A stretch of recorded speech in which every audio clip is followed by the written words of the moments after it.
I think that our industry has always treated decision-making and finance as an intellectual, mathematical endeavor, and yet almost every decision has a huge emotional component.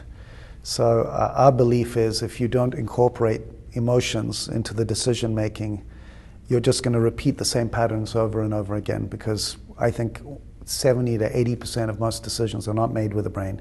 They're justified with the brain, but they're made with the heart.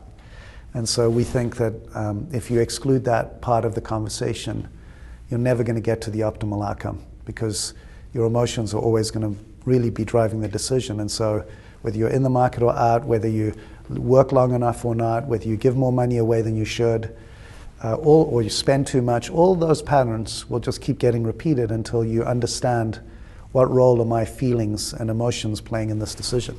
There's been two strains of work, and they're all product-based. On one side, you have investment planning, which is basically we do investments, and the product we deliver is an investment portfolio. The other side of the house is financial planning, and the product is a financial plan, and helping to create a legacy or a trust or whatever it is. So they're both product-based. And what we're saying is that's actually not serving the client experience and what they want, which is a roadmap, a living, breathing advice process that they can go to constantly and adjust their lives. So what we think of what we do is it's not a product, it's a process. So what we're trying to do is help people with a different way of thinking, rather than saying, oh, well, I've got a financial plan, I'm done, or I've got an investment portfolio, I'm done. That this is an entire process. So I think the whole idea is to shift people from a product to a process. It's very easy to say, here's the plan, you're going to work till 65, then you're going to retire, this is how much you're going to save, this is how much you're going to spend, and it's going to work great. And the minute that plan is written, it is wrong, because something's going to change. People are going to get divorced, inflation will be different, there'll be a grandkid they never expected, one person might get terminated from their job, one person might get sick, another person might inherit something. The minute it is written, within the very next day, something will have changed that has made whatever you've written to be meaningless, which is why when you create that plan, they know full well it is what it is, and they've done their responsibility, and then they're done. And if you say to them instead, no, this is no different than the responsibilities you take of being a good parent. It never really ends.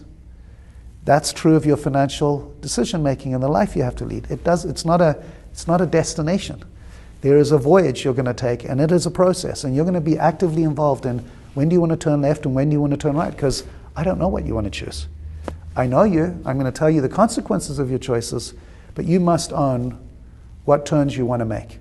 And that is anathema to our industry. I mean, the way that most planners work today, when you go to one, 99% of them are going to tell you this is how it's going to be done, this is what you will do.